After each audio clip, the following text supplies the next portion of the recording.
ఉంటే మన పిల్లలు పళ్ళు పులుస్తాయో అదొక్కసారి మీరు మనసులో పెట్టుకోవాలి. మన పిల్లలు పళ్ళు పులవడం ఏంటండి? ఏదో తేడా ఉంది. అట్లానే బైబిల్లో మీకు నేను ఒక విషయం చెప్తాను. మొన్న వారం నేను చెప్పాను, దావీదు గారి గురించి మనం విన్నాం.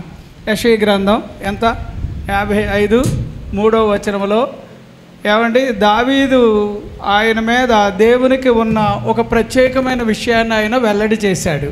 అదేమిటి అంటే, ఆయన దావీదుకి శాశ్వతమైన కృపను ఇవ్వడం. శాశ్వతమైన కృపను ఇవ్వడం. ఈ కృప అంటే ఏమిటి అనే దాంట్లో బైబిల్ గ్రంథంలో మనం చాలాసార్లు మనం విన్నాం.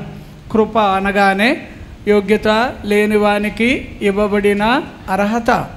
మనిషి ఏ జీవితంలో అయితే మీరు అనుకోవచ్చు, నేనేదో కాస్తంత ఓడబడిశాను, కాస్త నేను చదివాను, కాస్త నేను కలిగి ఉన్నాను, కాస్త నాకేదో ఉంది అని ఉబలాట పడుతూ ఉంటారు. కానండి, దానికన్నా దేవుని కృపే గొప్పది అనేది అర్థం చేసుకోగలిగితే అదే మనిషిని ఎప్పటికైనా కూడా పైకి తీసుకువెళ్ళేది. కాకపోతే బైబిల్లో 7 మంది ఉన్నారు. 7 మంది అంటే వాళ్ళు ఎవరు అని అంటే, ఫర్ ఎగ్జాంపుల్గా బైబిల్లో ఇక్కడ మనం చదివేదేమో దావీదు గారిని చూస్తాం. ఇతని కంటే కూడా ముందు కాలంలో మనం ఉన్న విషయాలు చూస్తే అబ్రహాము గారిని చూస్తాం.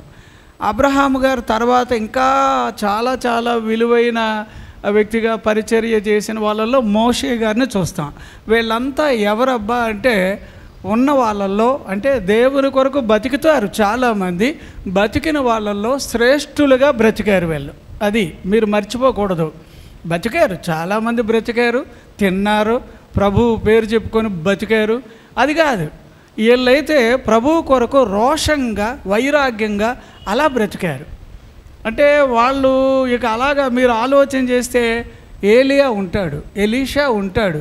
వీళ్ళందరూ ఏమిటబ్బా అంటే వాళ్ళని జెమ్స్ అని అంటారు. ఒక విధంగా ప్రభువు కొరకు ముత్యాలులాగా వాళ్ళు పనిచేశారు.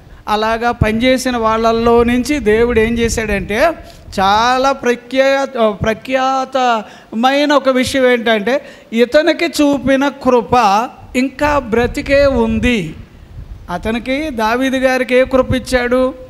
శాశ్వతమైన కృప. దాన్నే తెలుగులో నిత్య కృప, చిరకాలము ఉండే కృప. ఈ కృప ఇంకా ఇప్పటికీ ఉంది. అట్లాగా దావీదు గారి గురించే మొత్తం బైబిల్లో చదివితే 7 రకాలైన ప్రత్యేకతలు అతని నుండి ఇప్పటికీ కూడా పనిచేస్తూ ఉన్నాయి. అవి ఎవరికైనా అర్థమైతే అందులో ఒకటి, ఆయన అప్పుడు ఆయన ఏమంటాడంటే, విశ్రాంతి ఇంకనూ ఉంది అని అన్నాడు. ఒక మాట అన్నాడు దావీదు గారు, అంతే. అది హెబ్రీయులకు రాసిన పత్రికలో పౌలు గారు దాన్ని, అవును ఈరోజు కూడా విశ్రాంతి ఇంకా నిలిచింది కాబట్టి ఎవడైనా ప్రభువుని తెలుసుకోగలిగితే వాడు అదృష్టవంతుడని అట్లా కూడా వాక్యాలు మనం చదువుతాం. అంటే నేను అనేది ఏమిటంటే, ఆది కాలంలో ఉన్న భక్తులు, ఫర్ ఎగ్జాంపుల్గా ఇతనికి 7 రకాలైన కృప ఉండడం దావీదు గారిది మనం చదువుతాం. అప్పుడు అతని నుంచి కృప ఇప్పటికీ కూడా మనలో యేసుక్రీస్తు ద్వారా, యేసుక్రీస్తు వలన ఆ కృప ఇంకా మనలో చాలా ప్రత్యేకమైన రీతిలో పని చేయడం అనేది వాస్తవం. అట్లానే బైబిల్లో అబ్రహాము గారు ఆ కాలంలో ఉన్నాడు, ఆది కాలంలో ఉన్నాడు. అబ్రహాముని దేవుడు కొన్ని రకాలుగా అతన్ని పట్టుకున్నాడు, పిలిచాడు, ఏర్పాటు చేసుకున్నాడు, మాట్లాడాడు, ఒప్పందం చేశాడు, నిబంధన చేశాడు. ఇప్పుడు ఏమైందంటే, అతనితో చెప్పిన విషయాలలో ఒకటేంటంటే, నీ ద్వారా నేను నీ సంతతిని ఆశీర్వదిస్తాను అన్నాడు. లేదా లోకం అంతటినీ నీ వలన నేను ఆశీర్వదిస్తాను అంటాడు. అది మాత్రమే కాకుండా అసలు నేను ఆశీర్వాదం అంటే ఎలాగంటే, అబ్రహాము యొక్క ఆశీర్వాదములు యేసుక్రీస్తు ద్వారా. అంటే ఇప్పుడు ఏంటి, అక్కడ ఉన్న ఆశీర్వాదాలు ఇంకా బ్రతికున్నాయి. అక్కడ ఉన్న ఎన్ని వేల సంవత్సరాల క్రితం ఉన్న ఆ ఆశీర్వాదాలు తెలుసవి. ఆ ఆశీర్వాదాలు ఈ రోజుకు కూడా ఎవడైనా అబ్రహాము పిల్లోడుగా మారితే, అబ్రహాము కుమార్తెగా మారితే వాళ్ళ మీదకి విరుచుకుపడి వచ్చేటట్టుగా ఈ ఆశీర్వాదాలు ఉన్నాయి. అది మనం పోయిన వారాలలో ఇలాగా అబ్రహాము అనే ఒక వ్యక్తి ఎలాగుంటాడో, లేదా దావీదు అనే ఆయన, ఎందుకంటే దావీదు గారి గురించి మనం చదివాం. ఆయన మనకు మూల పురుషుడు. ఎవరండి ఆయన? మూల పురుషుడు అంటే నేను చెప్పిన వాక్యం మీకు ఏమైనా అర్థమవుతుందండి? అర్థమైతే చరిత్రకు ఆధారం అనే మాట మనం చదువుతాం. చరిత్రకు ఆధారం హిస్టరీ అంటూ ఉంటే దావీదు గారిని పట్టుకుంటే మనకి ఈ విషయాలు వెలుగులోనికి వచ్చేస్తాయి అని దాని గురించి మీతో చెప్పాను. తర్వాత ఏమండి, మనకి దావీదు ఎవరు అంటే మనందరికీ తండ్రి అని ఒక ఆలోచన కూడా బైబిల్లో మనం చదువుతాం. అది చాలా ఇంపార్టెంట్ అయినటువంటి విషయంగా ఏమండి మార్కు 11:10, లూకా 1:32 వచనాలలో కూడా మనం చదువుతాం. ఇట్లాగా దావీదు గారి గురించి మనం చదివే విషయంలో నెహెమ్యా గ్రంథంలో ఒక మాట చదివాం. ఆయన ఎవరు? దేవుడి తరపున దేవుని మనిషి. దేవుని తరపున దేవుని మనిషి. అది బైబిల్లో మనం 12వ అధ్యాయంలో అక్కడ మనం 36వ వచనంలో మనం చదువుతాం. అంటే దావీదు అని అనగానే ఆయన మీద ఉన్న శాశ్వతమైన కృప నేను మీకు ఇవ్వబోతున్నాను అన్నాడు. అంటే ఎంత ప్రత్యేకత ఉందంటారు? అప్పుడు దావీదు గారి మీద ఏమేం ప్రత్యేకతలు ఉన్నాయో అవన్నీ నీ మీద నా మీద ఉండునుగాక.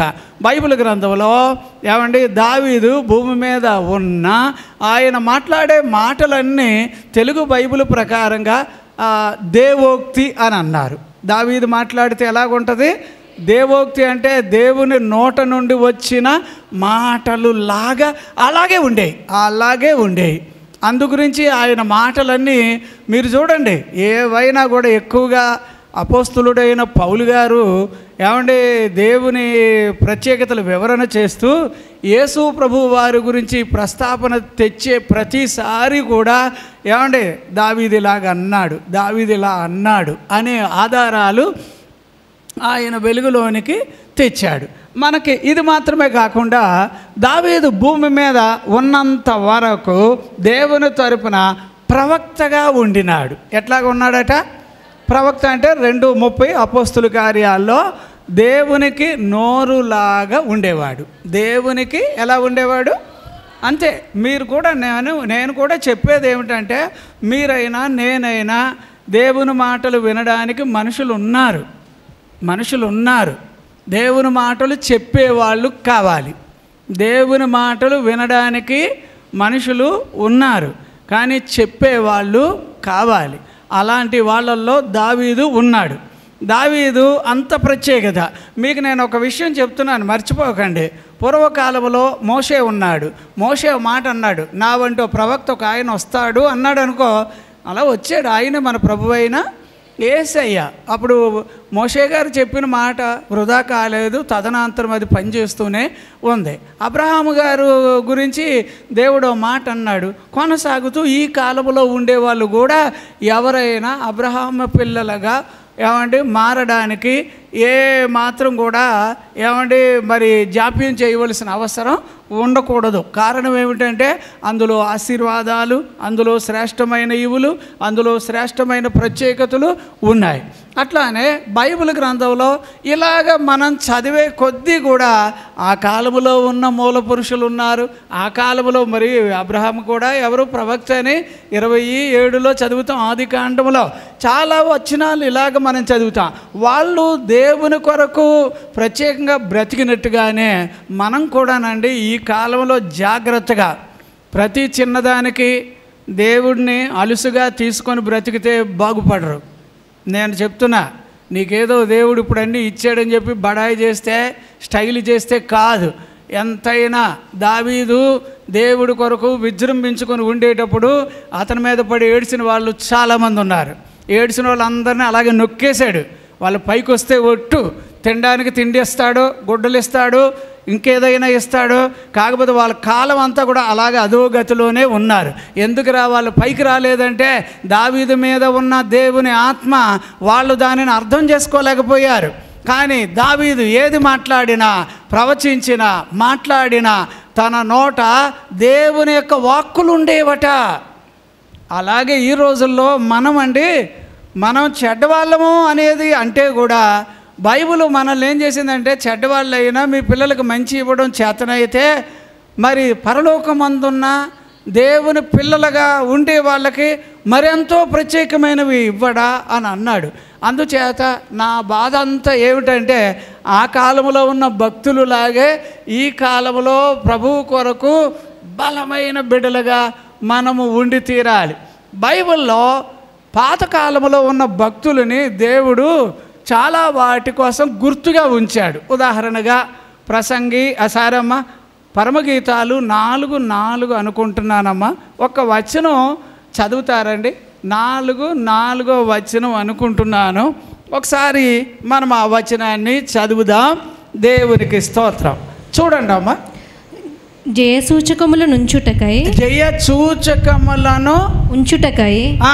దావీదు కట్టించిన గోపురముతోను 1000 డాలులను అండి శూరుల కవచములన్నీయును వ్రేలాడు ఆ గోపురముతోను. అమ్మా ఒక్క మాట నేను చెబుతాను. దావీదు ఎవరు అని అంటే, ఈజ్ అ విక్టోరియస్ మ్యాన్ అని అంటారు. దావీదు జీవితంలో ఓటమి అనేది దేవుడు పెట్టలేదు. మీకు అర్థమవుతుందా? అక్కడ ద టవర్ ఆఫ్ విక్టరీ అనేది అక్కడ ఉంది. అక్కడ దావీదు అనగానే జయసూచకం. మీకు కూడా నేను చెప్తున్నా, దావీదు దేవుడే మన దేవుడు అనేటట్టుగానే మనం బ్రతకాలండి.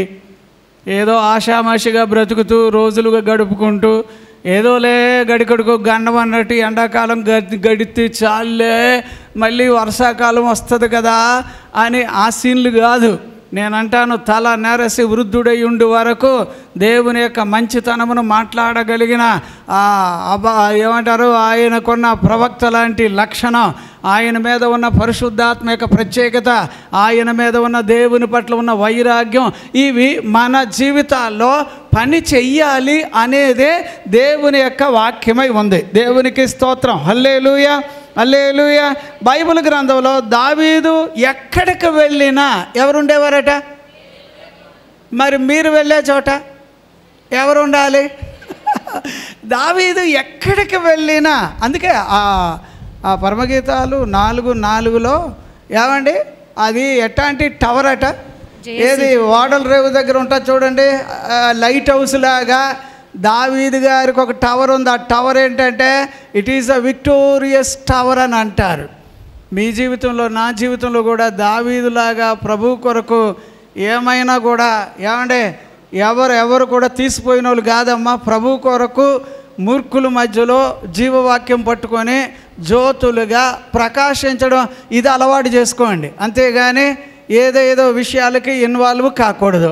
నేను అంటాను, నిండా దేవునితో ప్రారంభం అవ్వండి, దేవునితోటే మన బ్రతుకు ఉండేటట్టుగా చూసుకోవాలి. గలతీయులకు రాసిన పత్రిక 3:3లో అనుకుంటా, ఆత్మలో ప్రారంభిస్తున్నారు, శరీరంలో ఇప్పుడంతా కూడా వాక్యాల కంటే కూడా కచేరీలు ఎక్కువైనాయి, మీటింగ్లు పాయింట్లు ఎక్కువ అవుతున్నాయి. ఉన్న వాక్యం మాత్రం వినడానికి దమ్ము లేదు. కానీ అది ఉండాలి, ఇది ఉండాలి, లేనిపోయిన కథలు చెప్పి దేవుని యొక్క గొప్పతనాన్ని మరి నాసిరకంగా తయారు చేయాలనుకున్న మూర్ఖమైన వైఖరి మనలో ఉండనేకూడదు. దావీదు అలాంటి వాళ్ళ మధ్యలో ఉండి ఒక గొప్ప జ్యోతిగా ప్రకాశించాడు. అడ్డొచ్చిన వాళ్ళందరూ కూడా అణిచివేయబడతారు. బైబిల్ వాక్యాలు ఏం చెప్తున్నాయంటే, ఈయన మీద ఉన్న శాశ్వతమైన కృప నీ మీద ఎందుకు ఉండాలో ఒక్కసారి నువ్వు ఆలోచించే. అంతలాగా వీరుడుగా ఉన్నావా దావీదులాగా? అంతలాగా సూర్యుడుగా ఉన్నావా? అంతలాగా ఏమంటే దావీదు వెళుతూ ఉంటే దేవుడు అతనికి తోడుగా ఉండడం వలన ఎవరినైనా కూడా జయించుకొని వచ్చాడు. ఏమంటే సౌలు గారు అర్థం కాకలేదు ముందు, ఆయన ఏదో అనుకున్నాడు. కానీ ఎలుగుబంటును, సింహాన్ని, గొల్యాతిని వీళ్ళందరినీ నేను నాశనం చేయగలిగింది ఎవరు నా తరపున ఉన్నాడో ఆయన వలనే అనే భావాన్ని ఆయన వెలుగులోనికి తీసుకుని వచ్చాడు. అందుకే నేను అంటాను, ఈ కృపే నా మీద ఉండాలి, ఈ కృపే మన పిల్లల మీద ఉండాలి. ఇదే శాశ్వతమైన కృప మనందరి మీద ఉండాలి, మందరి మీద ఉండాలి. చిరకాలము నేను ఎక్కడ బతుకుతాను అంటున్నాడు? అప్పుడు దేవుని మందిరం మీద ఆయనకున్న మక్కువ కానీ వైరాగ్యము కానీ దేవుని పట్ల ఆయనకున్న ఆసక్తి కానీ అది విచిత్రంగా కనబడొచ్చు. కానీ ఏమిటో దావీదునంటే దేవుడు బహుగా ప్రేమించాడు. అందుకని దావీదు జీవితంలో దేవుణ్ణి చాలా ఇష్టంగా 116 1 వచనం 18 కీర్తన 1 వచనం మీరు చదివితే దావీదు అందరికన్నా ఎక్కువగా దేవునిని ప్రేమించాడు. ఆ ప్రేమించడం వలన దావీదు జీవితంలో పేదరికం అంటే తెలియదు. దావీదు జీవితంలో నిజంగానండి ఏమంత చదివాడు అంటే చెప్పడానికి వీలు ఉండదు. కానీ అతనుకున్న జ్ఞానం ఈరోజు ఉన్న మహారాజులు కూడా దావీదు గారి యొక్క పేటనే వాళ్ళు వాడతారు అని సంగతి తెలిసింది. ఇంగ్లాండ్ దేశం ఉంది, అడు రవి అస్తమించిన సామ్రాజ్యం అంటాడు. కానీ అతనిలో ఉన్న సీక్రెట్ ఏంటంటే ఈ దావీదు ఎలాగ దేవుని కొరకున్నాడో అలాగ ఉండాలి, దావీదు పేటనే వాళ్ళు కూడా పాటిస్తూ ఉంటారు. దేవుడి చిన్న వాక్యాన్ని దీవించునుగాక.